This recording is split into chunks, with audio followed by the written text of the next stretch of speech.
Welcome. We have here today at our General Chapter Anne Walsh from Canada. She joins us as a lay missionary of the Most Holy Redeemer. She's been invited to the General Chapter, and we're delighted to have her here with us. Anne, would you like to start us off by telling us how you got connected with Redemptorists and how you continue to work with Redemptorists? Sure. Thank you, Father Mark. I met my first Redemptorist. I didn't start out. I grew up not in a Redemptorist parish. I grew up in our cathedral parish in St. John's in Newfoundland. And when I was 18 years old, I met my first Redemptorist when I was doing a youth retreat program that the Redemptorists were actually organizing. It was called CORE. And the first Redemptorist I actually met was Father Mike Braille, who's our Superior General now. And it was a good one. He made a strong impact on me. But I was in my second year of education studies then. So for the next few years, I knew the Redemptorists well. I became a member of the steering committee for that youth retreat movement. And so I got to be in the Redemptorist parish a lot and came to know a few Redemptorists. But then once I started teaching, the parishes in rural Newfoundland where I taught, there were no Redemptorists. But interestingly enough, the priest in the parish where I taught for 6 years, a very remote rural parish in Newfoundland, was quite ill. And lots of times he wasn't able or available for ministry. And so I was often in a position of being called when somebody was dying as the teacher in the community, or was sick or in trouble and needed a priest. And I would always call the Redemptorists in St. John's, and an older Redemptorist, Father Paul Doucette, would always come out. Now, he was quite elderly, but I was so impressed by his availability. So that was a nice connection, and I didn't really frame it as a Redemptorist connection until much later. But it meant a lot to me as a teacher struggling for ways to meet the pastoral needs of these people, and particularly the sacramental needs. So that he was there was very significant and so available. But it was when I went to Toronto to do my master's in religious education when I was 30 years old that I met the Redemptorists again. And this time the connection stuck. I was in class with a number of Redemptorist students and we became friends. And so I began to frequent the student house. And the Redemptorists began to ask me to do youth retreats and then youth missions with them. There was a team on the road then doing youth missions, experimenting for a way to form a youth mission team. So they were trying different models of youth missions. And I was often included in those early youth missions, and I loved that. Felt like it was part of something. It was an active apostolic involvement. At the same time, I was working as a chaplain at the University of Toronto, and or at St. Michael's College at the University of Toronto. And Father Mike Braille came back into my life again. He was the director of students and began to help us out at chaplaincy. And I really valued his presence then and got to know him all over again. So for the next couple of years, he was a feature of my life, but he was also part of a bigger picture of Redemptorist involvement. In the spring, Redemptorists used to run a 6-week young adult live-in program called SERVE, Summer Experience in a Redemptorist Volunteer Environment. And we would have 12 young adults from across Canada who would come together and live in the Redemptorist house when the students went out for their summer placements. And we would place these students in volunteer apostolates, and we'd give them some formation, some Christian formation, some Redemptorist formation. And that went on for a number of years, so I was part of that in the springs. And this time I felt very much connected, not just to Redemptorists or to the individuals, but to the spirit of St. Alphonsus. And one of the best stories of that time is that my very first spring, I was getting the house ready with the team for the students who would be coming the following week. And Father Juan Lasso de la Vega was in town. I didn't know him at all. It made no impression on me that he was the Superior General at the time. I was too silly to know that. But the first night, he was staying at Provincial House, and he came down to the student house to see what we were about. And I was putting pillows on beds. And he came and met me and said, let's talk. So he took me to the library that's in the basement of the old Gerard house. And what he did was he took the globe off the bookshelf, spun it, stuck his finger in, and told me a story about the Redemptorists who lived where his finger was. And it was Burkina Faso. And he told me all about their lives, and I was kind of hooked. So we said goodbye, and I figured that was the last time I was going to see this nice man. The next night he came back and did exactly the same thing. He took the globe off the shelf, put the globe on the table, spun it, and told me the story about Redemptorists in Iraq. And the next time it was Redemptorists in Colombia. He came 4 nights. And each night he told me a story. And it was like the Arabian Nights, but I was enthralled, not just by the missions he was unfolding for me, but the fact that he knew them by name. I was so impressed with that kind of deep involvement with the individuals. And so he became a strong influence on me and his connection to the Redemptorists. And at the end he said, you can be Redemptorist too. Or he actually said, you are Redemptorist too. And that stuck with me. Later I realized that was right after the general chapter in Brazil, when the Redemptorists had established in the congregation the form of lay missionaries of the Most Holy Redeemer. And so what he said was true, that I could be someday. And it became a bit of a dream that someday I could be that connected, or that was going to be possible. When I finished my master's, and after 3 years of working on Serve and working with Redemptorists on those mission teams, I went back to work in the school system in Newfoundland as a coordinator of religious education. But this time I kept up the Redemptorist connection and would invite Redemptorists to come and give retreats in the schools for me. And I would then get a chance to work with them. And in the summers, I might get a chance to preach a Redemptorist mission here and there. Or if there was a team on the road in Newfoundland, I'd join them and preach a mission. And it was great training, and it was great maintenance of the relationship. Eventually, I joined the youth mission team and spent 3 years working with Redemptorists on the road in Terrace, British Columbia, in Toronto, and Fredericton, New Brunswick. Then I went back to Newfoundland. It was this back and forth thing, and worked in the diocese in Grand Falls. And then the Redemptorists called again, and I went to work in Sudbury in the Redemptorist parish for 6 years. And then I left there and went back to Newfoundland, and I've been home for 8 years now. But I've kept up, I shouldn't say because we've kept up a connection. And there's a lot of conscious effort and building in that. But today I'm the co-chair of the Secretariat for Partnership in Mission for the Redemptorist North American Conference. For the Edmonton-Toronto province, I work on the Commission for Partnership in Mission. And then every now and then get a chance to preach a Redemptorist mission, or even get invited to go to Ireland, quite a few times actually, to work on youth ministry projects or preach a novena, as I just did at Dundalk, and even to do a few other things. I actually spoke at the last general chapter in 2009 in Rome. So it's been... I hate to say it, but you've been to more general chapters than I have. I don't know if that's always a good This is my first. Yeah. Tell me about the partnership and mission with the lay people in your area in Canada, but also now moving into North America. What excites you about that? I think what excites me most is that what we're beginning to see is that there's such a thing as a Redemptorist family, or concentric circles of belonging around the charism of the evangelization of the poor and most abandoned, in the spirit of St. Alphonsus, as Redemptorists live it and minister. So what we're seeing is varieties of forms of connection and involvement. And that's what excites me, is that we're seeing that the charism is a gift that God gives to the church. And so that, yes, there are vowed Redemptorists who live that charism in a very special way. And in fact, it's usually vowed Redemptorists who inspire the lay people. But then it's because lay people share the same charism that we're drawn to you. It's almost like a magnet.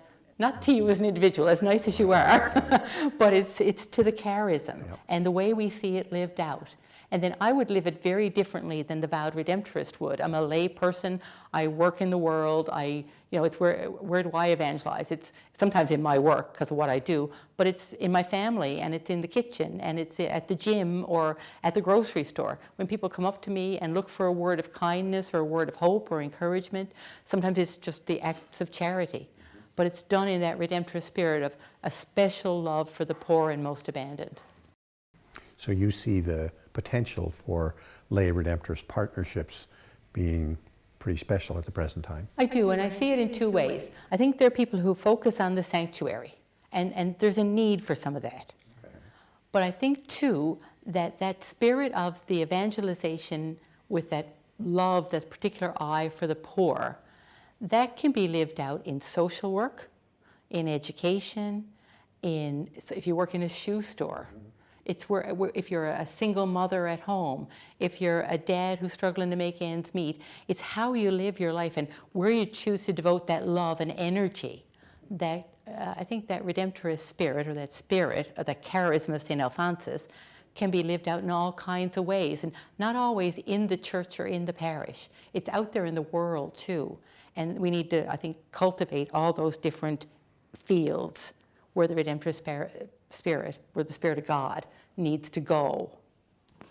So I take it that for you, this is very much a work of St. Alphonsus, and that you could honestly say that St. Alphonsus and his life are an inspiration for you. In all kinds of ways. I think in a couple of particular ways. As a teacher, as a catechist, I was always inspired by Alphonsus and their evening chapels. Before he was a Redemptorist, before the Redemptorists were ever founded, just after Alphonsus was ordained, in the streets of Naples, he gathered often illiterate lay people to teach other lay people in the streets and in the alleyways and in the alcoves of Naples. And we know where some of those were, but more importantly, we know the names of some of his earlier collaborators. I always like to remember them, like Bernardino the cowherd. I just think it's good that we know some of those, that they've been passed on to us. Because what really inspires me is that Alphonsus could engage even people without any particular training, give them the training they needed for the place where they were working, and equip them to go out and evangelize their peers. I think that's a great example to me. Another thing about that is that before there were vowed Redemptorists, there were lay partners, and that's important to me. And the other example of Alphonsus that I love is that for him, conversion, we often point to when he realized that the law system was corrupt and that he was going to leave it and go off, and a world I know you now, and that disillusionment, that was his moment of conversion. But really, if you look at Alphonsus' life with a longer lens, it's a lifelong conversion, and there wasn't just one moment. There were constant conversions where he found himself turning more and more to the poor and to God in the poor. And I think for me, that resonates with me, that I've never had one moment of conversion. There are constant ones. I mean, there are moments I can point out and identify, but there are many of them, and not just one. And that I see that in Alphonsus too makes me feel like he's my brother. Now, next week you are going to receive a degree called a Doctor of Ministry. Would you like to explain why you started that and what you did with it? Sure. I think I chose a Doctor of Ministry rather than a PhD because I wanted the practical, the pastoral theology piece, and to be able to study one pastoral issue. And for me, with my connection to Redemptorists and that vision of a Redemptorist family, I wanted to study the experience of the first lay missionaries of the Most Holy Redeemer in the Edmonton-Toronto province. And so the Doctor of Ministry degree gave me a platform to be able to step out and do that and really engage in a deep and meaningful study that would benefit not just me, I hope, but the Redemptorists. That study would help. And so it seems like it's been a long time coming, and it has. But I really appreciate the support of Redemptorists in this work, and I hope that it will be a benefit to the family. Well, congratulations, first of all. I also realize, as you said, this is your second general chapter. Is there anything that's kind of struck you between the first general chapter and now in terms of the lay Redemptorist partnership? A number of things. This time there are more lay people present. There are 5, one from each of the Redemptorist conferences. Last time there were 2 of us, and we were there to give a presentation on a document that we had both worked on. So it's a very different focus. This time we're here as contributors. Now, we were welcomed last time to speak at any of the plenary assemblies, but we were there to give a report to educate the members on this particular document called Into Communion for Mission. This time it's a more general and I think a more inserted presence in the general chapter. And so there's a different quality of presence this time. For myself, there's a greater comfort level with the language. Redemptorists speak a different language. And there are words that most people don't know, and they can be kind of off-putting. So even just to know the language and feel a little more comfortable with it this time, just personally, that's a qualitative difference. Very good. Now, is there one or the other Redemptorist who's inspired you in a particular way in your life? Well, I've mentioned a couple. One would be Father Mike Braille, the other one would be Father Juan Lasso de la Vega. But if I had to really tell the story of one, and I think it's important to tell one who's not alive, because there are all kinds of live Redemptorists who really inspire me day to day, and that's not just trying to, make pretty. But the one I want to talk about is Father Ray Corriveau. Ray Corriveau was a tremendous mentor for me and a good friend. When I first got involved with Redemptorists, when I met Juan Lasso de la Vega, Corey was the provincial. Corey was his nickname, so Corey was our provincial. And from that moment on, there was nothing I could do that he didn't stand behind. He never said, that's a bad idea. If it had anything that had merit in it, that he thought was a good idea to further the cause of partnership and mission, when we wanted to form the first Secretariat for Partnership and Mission in the province, he was behind that. Every time when I went to preach a mission, he thought that was a great idea, and he gave me some pointers. If I wanted to read a book on the constitutions and statutes, Corey had the book. And if he didn't have the book, he had the PDF of the book. When I was doing my D-Min studies, Corey was one of my professors. He taught me a course on the constitutions and statutes, and I just thoroughly loved his presence. There was that generosity of spirit in him that I could only hope to be half the person Corey is or was. But there was also an infectious giggle that Corey had that just made you feel so warm and so human.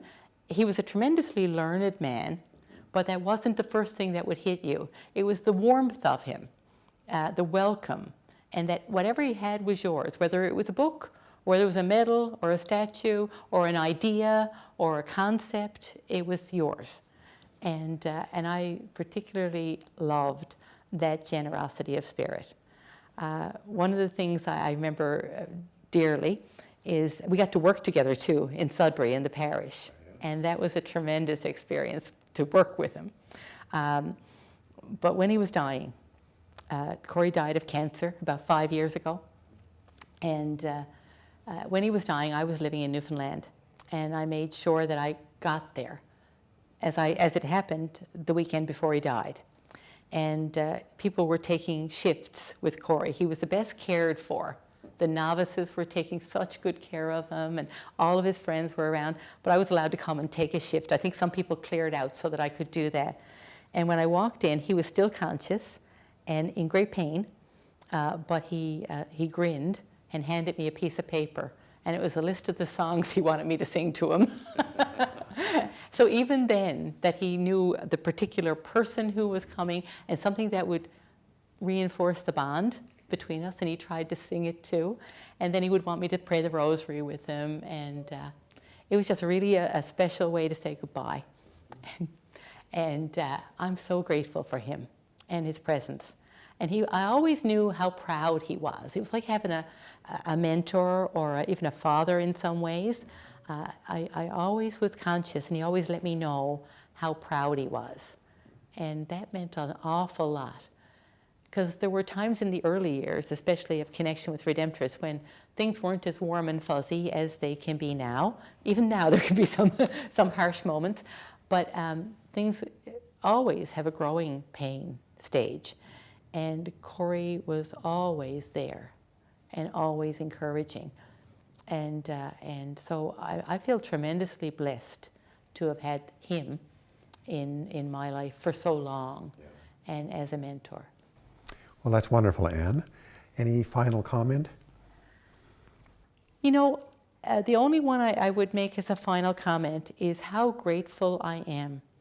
This summer I took part in a Redemptorist spirituality course in Italy, and I went to the tomb of St. Alphonsus, and I didn't think I was going to be moved at all. I don't usually get moved by tombs, and I wasn't really prepared.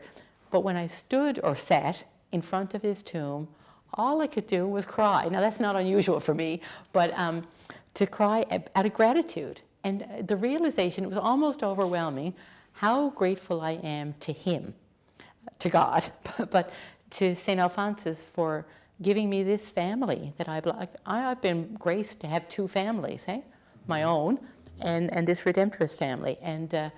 And I experienced the unusual aspect of being a woman in that family and of being welcomed in it. And I can only hope that Alphonsus would be happy. I'm sure he's delighted. But I certainly had that sense of overwhelming gratitude to him. And so that would be where I'd want to end. I think that what he founded in the church has borne fruit beyond, I think, his wildest imaginings.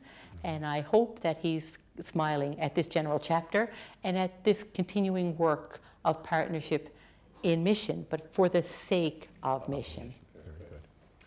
Well, Anne, thank you very much. It's a pleasure to have you here with us at the General Chapter. It's also an honor because of all the work that you've done with us and for us. And we would like to thank you, not just for this interview, but just for being you. So thank you and God bless. Thank you.